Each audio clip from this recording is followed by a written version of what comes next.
Golden State Media Concepts Technology Podcast covers everything tech. The hottest mobile phones, tablets, games. We review it, rate it, test it.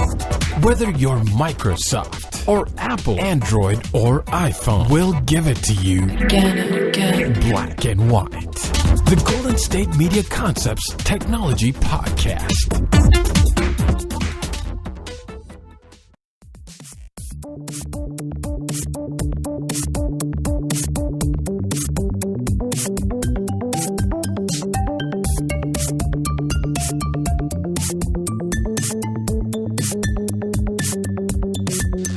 Welcome to Golden State Media Concepts Technology Podcast. I'm your host, Jonathan Charney. Today we're going to be talking about a Canadian startup that is removing CO2 from the air. The new design choice of Nintendo's new console could cost it with third parties. Scientists develop an amazing USB stick that can perform an HIV test. Dish is losing no more subscribers. And Amazon is getting serious about video streaming. Now we're going to just kick off right into it. A Canadian startup is removing CO2 to the air and turning it into pellets, like a pellet stove pellet. Now, a Canadian startup called Carbon Engineering is doing a pilot program to suck CO2 out of the atmosphere and turn it into pellets that can either be used for fuel or stored underground for later use. Well, the test facility so far has only extracted 10 tons of CO2 since it launched back in June. It's operating with help from construction of a $200 million commercial plant in 2017, which is expected to extract 1 million tons a day, the equivalent of taking 100 cars off the road every year, and it plans to start selling its CO2-based synthetic fuel in 2018. So pretty much it sounds like what it's doing is it's sucking all the bad stuff out of the air and getting enough out of it that somehow it's able to compress it into a pellet. Now, my main question is, if you burn it, how clean is it? Is it going to cause more pollution? And if it's doing that, what's the point of sucking out of the air if you're going to put it back in? It is now possible to take CO2 out of the atmosphere and use it as a feedstock with hydrogen to produce new zero-emission fuel. Company Chief Executive Adrian Corliss told the AFP. So I guess it's somehow going to be combined with something to make a zero-emission fuel. Still not sure what's the pollution going to be. It says zero emissions, but there's no such thing. There's always going to be cost. For example, hydrogen cars actually make water. Funded by private investors, including billionaires Bill Gates and oil sands financier Murray Edwards, Carbon Engineering is not the only company in the world intent on solving our carbon dioxide problems, but it claims to be the first to demonstrate how its technology can be scaled up to have both actual environmental impacts and commercial potential. Now, they're going to be doing something a little bit different. Now, there are technologies that'll take the CO2 and other chemicals directly out of the smoke in the smokestack. What they're going to be doing is their direct air capture plant will deal with everyday carbon emissions from buildings, transportation, agriculture emissions from sources you just can't otherwise capture. Honestly, it sounds like it's going to be a giant air filter and it's just going to suck everything in. Still pretty neat idea, though. Now, the plant they're using right now is still pilot, so they're basically testing it. They're probably seeing, okay, what works, what doesn't work. So what do you guys think? I mean, in theory, this is going to be a great idea. It sounds amazing. I'm still skeptical on the so-called, it's going to be zero emission. Now, there's no such thing really as a zero emission car, in the traditional sense especially. So what they're saying really is they're going to combine the CO2 with hydrogen and make a clean fuel. Usually out of hydrogen, when you do it in vehicles, you get water. It's still an emission. It's probably a healthier emission that you get coming from cars today, but it's still an emission. We're going to have to keep an eye on this because right now it's a pilot plant, so it looks like they're going to be doing more in the future. So we'll see what happens when they build their bigger plant. Now, we're going to switch topics on a little bit to Nintendo's latest console. And have you guys heard of it yet? It's called the Nintendo Switch, or at least that's what I've heard it called so far. And it's being touted, and I quote, as the portable next generation console, unquote. And it kind of looks like the Wii U giant controller. You know, it's that one that has that like tablet in the middle. But the Switch part, what it does is it allows you to take off the controls on the left or right, or put it on and play on the go. So pretty much it's a dock with a tablet. I don't know. It looks like a gimmick. I mean, the Wii and the Wii U were a gimmick, but it's a gimmick that worked. This one right here, I have a feeling is going to be a major flop with third-party developers, especially on people who make accessories for things. Now, it looks like Nintendo's business is still heavily, Nintendo's business is still heavily dependent on controlling its own platform ecosystem and derives roughly half of its revenue from hardware sales. Holy crap, that's a lot. Half its revenue? While combined sales of its Wii and 3DS gaming platforms are on track to come up more than 150 million units short of combined sales for the Wii and DS platform, Nintendo needs a turnaround hit in its hardware specs. I'm not sure if this is going to do it. Now, do anybody out there actually know anybody who has a Wii or a Wii U? I have a Wii U at home. I had no interest in buying the Wii U, so I don't know. It just this may be the end of Nintendo as we know it. Now, Nintendo's kind of famous for making odd format choices. The Nintendo 3D or the Game Boy 3D or whatever it was called was one of them. Now, apparently, it's also going to go with a flash-based cartridge instead of using the traditional Blu-ray player, which which Xbox and PlayStation use. Well, the cost of cartridges have come down in recent years.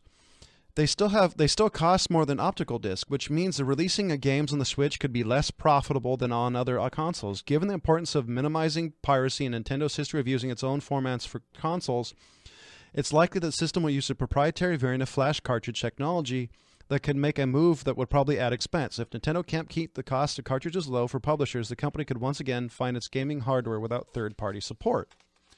Which is pretty much what happened, honestly, to the Wii and Wii U. There's not a lot of third-party games. A lot of the titles are their own games.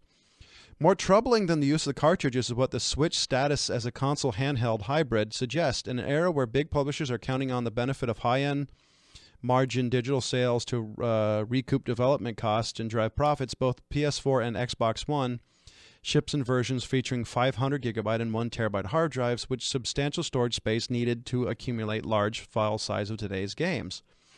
It's unlikely that Nintendo's Switch will have comparable onboard storage.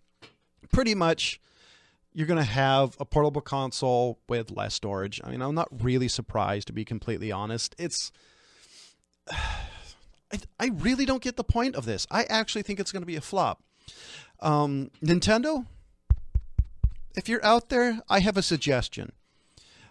Go back to copy PlayStation, copy Xbox, use the Wii U controllers, or matter of fact, how about becoming just a developer? How about put, Mario Brothers and Mario Kart and all the other games you make? How about putting them on Xbox and PlayStation?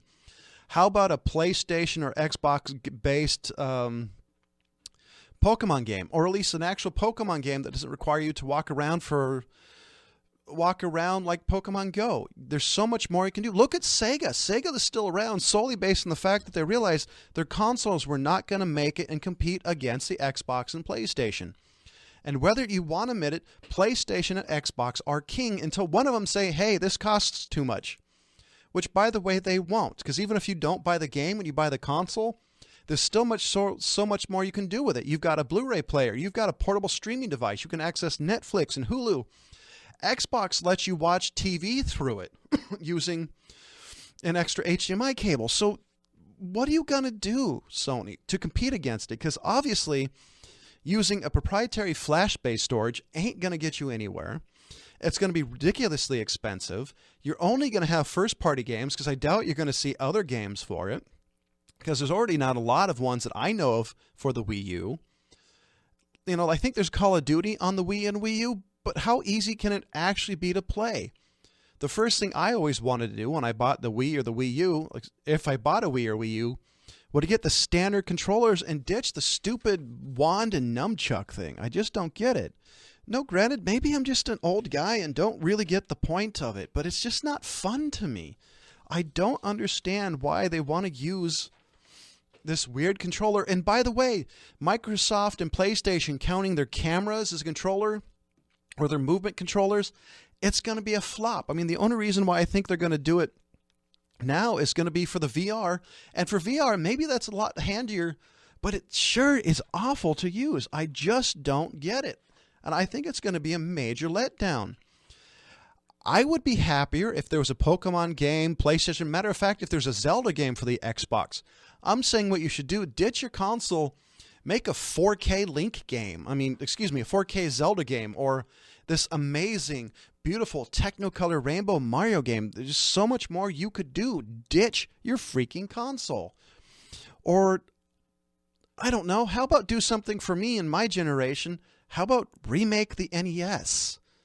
I guarantee I would buy one. And I'm not talking about this little console that you made and you're calling the NES. I want a full-on console that plays my cartridges I've had for the last 30 years. So come on, Nintendo. Wake up and please. You're going to have to change or you're going to go out of business. There's nothing to fight or no quibbling. You're failing. Your Nintendo DS's and all this stuff just does not compare to cell phones, which everybody has. Back in the 80s, back in the late 80s, early 90s, your thing was king because portable gaming were horrible. When you can do almost 4K video on a cell phone? Come on. What is a 3DS? I'm sorry, ladies and gentlemen, to go on that little rant. When we come back, we're going to be talking about an interesting piece of kit that helps you test for HIV. Want to find out what movies to go see? Then check out the GSMC Movie Podcast. It's your ticket to the latest movies, whether it's a new blockbuster event, romantic, comedy, or action flick. This show has got it all covered. They talk some what to go see now, don't bother, what's hot on Netflix, and everything in between. That's gsmcpodcast.com/movie-podcast. When it's all about the movies, it has to be this new show. Don't forget to like them on Facebook and follow them on Twitter. Visit gsmcpodcast.com for more info.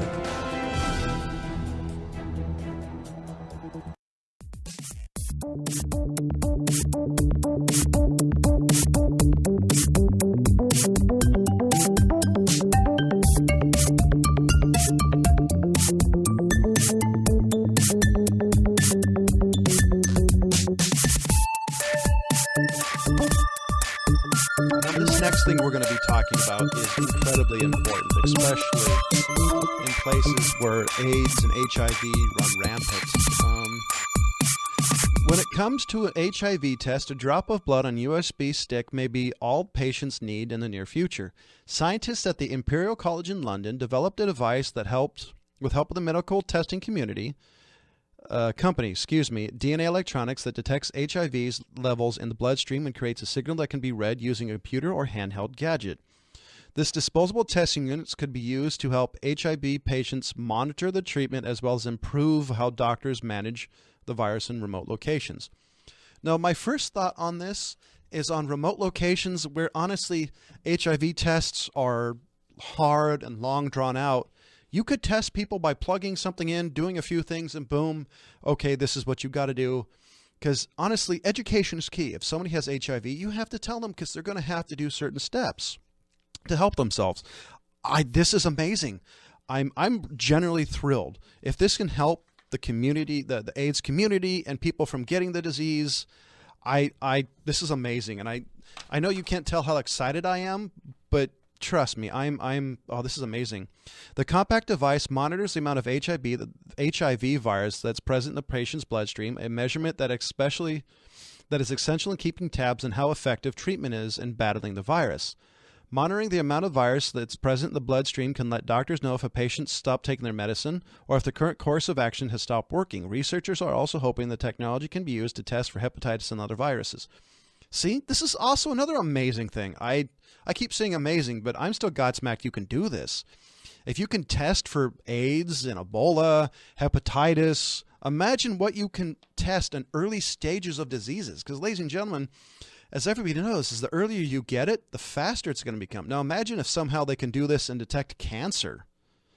The USB the only problem apparently is it's not very accurate, but it can offer results on HIV's levels in less than 30 minutes. So at least what this could be is kind of a quick, excuse me for the term, quick and dirty test for HIV. You can test for it. Okay, this person has it. Let's do a bunch more blood tests, see where it is. I mean, at least you give person the knowledge, and then you can go on from there. I mean, this was just, I remember reading somewhere, doesn't it take like a week to get that test? So, driven by a mobile phone chip, the gadget only needs a small amount of blood to perform its analysis when the HIV virus is detected in the blood sample. So it sounds like it's kind of like a glucose monitor in a way, how it's battery powered and all. It does one thing and one thing only. It's granted probably a little bit more complicated than your blood sugar level detector. The signal is then transmitted ready for a program or a computer that can read the signals. I don't know. I mean, I think this is amazing. What do you guys think? I really do think they need to make this and make it cheaper and send it out to doctors everywhere, worldwide. I mean, you imagine how you can help people? Now, my philosophy and stuff like this is the same philosophy I have when it comes to green technology gadgets. Is if you're going to make it, you got to make it convenient, easy to use, and where people won't necessarily go outside of their lifestyle. And the reason why I say that is, the reason why I really say that is because people don't necessarily like going out of their routine. So if you have something that's simple and easy to use and doesn't take up much time, people will more likely go for the testing. Or cars, for example. I'm a true believer in green technology for cars. I love the idea of electric car, but unless you do it for its convenient and chargers are available, nobody's going to do it. Like the United States, I think just that's right. Obama just recently signed something. There's going to be a corridor of some highway or freeway somewhere that's going to have EV chargers for electric vehicles. I think that's amazing. Now, granted, right now, most of the time those are empty, but imagine in a world where those are everywhere. So back in the day, a lot of the electric vehicles, for example, had a 200 to 300 mile limitation at best. So imagine in today's world, you can go 600 miles on a charge. I actually don't know how long you can go, but imagine. So every 600 miles, there's a little thing you can pull off on the road, charge your car for 30 minutes to an hour and get going. And what you do then is instead of having it powered by the grid, you put a bunch of solar panels and then you have some batteries.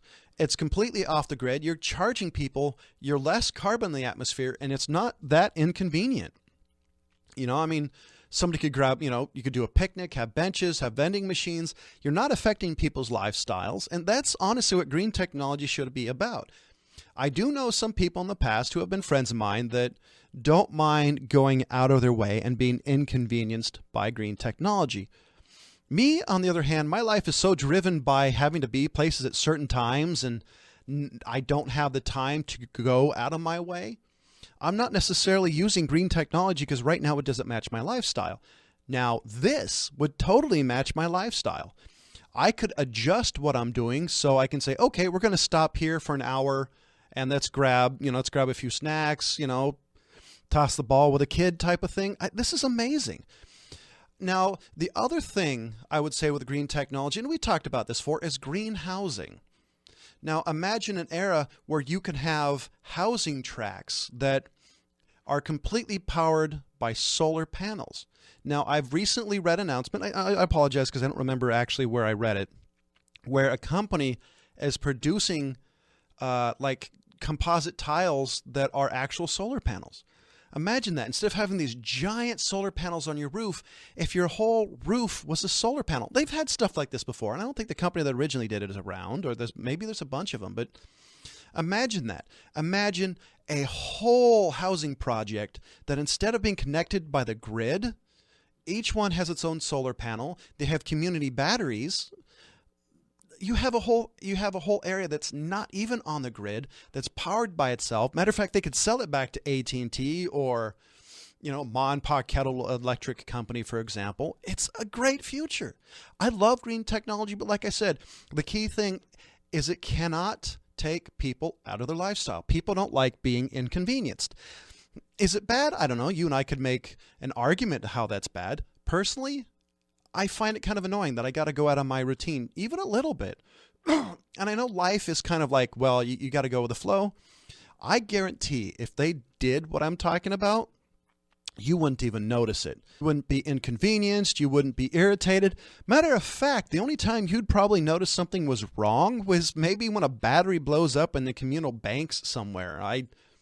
I'm just a big fan of this whole thing. I like wind farms. I like solar panels. Anything. Matter of fact, even that CO2 thing we talked about, if they can figure out how to turn that into fuel like they said they can, imagine powering power plants with just carbon that they drew out of the atmosphere. I mean, this is amazing technology. And this is kind of what this podcast is all about. It's all about just technology that is out there that interests us. Now, we talk about cell phones and tablets. We talk about a lot of things, but this to me is the future. Now, we're going to talk about tablets. What are your guys' perfect tablets? Now, one of my favorite tablets I really do like is the Surface product by Microsoft. My mom has one, and it's a neat piece of kit. I wouldn't actually mind getting one. I've been thinking with the idea of maybe getting one of those instead of a laptop, because I know I talked about how I wanted one of the new MacBooks and how I was really disappointed that the fact you can only go with 16 gigabytes. Well, granted, you're not going to do a whole lot of video editing on a Microsoft Surface. Matter of fact, I don't know if you can do any. But if I'm going to get something that doesn't have what I want the portability I want. And the Microsoft Surface is basically just a giant tablet that's running a full version of Windows. I mean, what do you guys think? What is your perfect tablet? And I know it was kind of a fast switch there, but I wanted to bring that up because I really want to know what you guys think. What is your ideal tablet, or what is your main computing device that you want to improve, change, or make better? Now we're going to go to a break. When we come back, we're going to be talking about possibility of having antivirus and malware built onto chips. Tired of searching the vast jungle of podcasts? Now listen close and hear this out. There's a podcast network that covers just about everything that you've been searching. Hey! The Golden State Media Concepts Podcast Network is here. Nothing less than a podcast bliss with endless hours of podcast coverage. From news, sports, music, fashion, cooking, entertainment, fantasy, football, and so much more. So stop lurking around and go straight out to the Golden State Media Concepts Podcast Network. Guaranteed to fill that podcast itch. Whatever it may be. Visit us at www.gsmcpodcast.com. Follow us on Facebook and Twitter, and download us on iTunes, SoundCloud, and Google Play.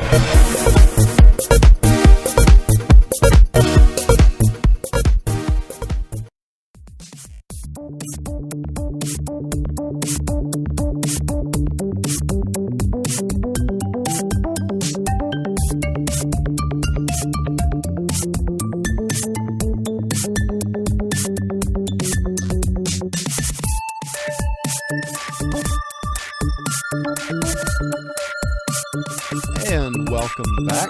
Now imagine a world where your antivirus and anti-malware are also built onto your CPU. Now that is something they're actually working on right now, and what it would do is anytime the computer or the processor would detect something, it would tell your antivirus or malware of choice and basically say, hey Bob, we detected this, what do you want to do?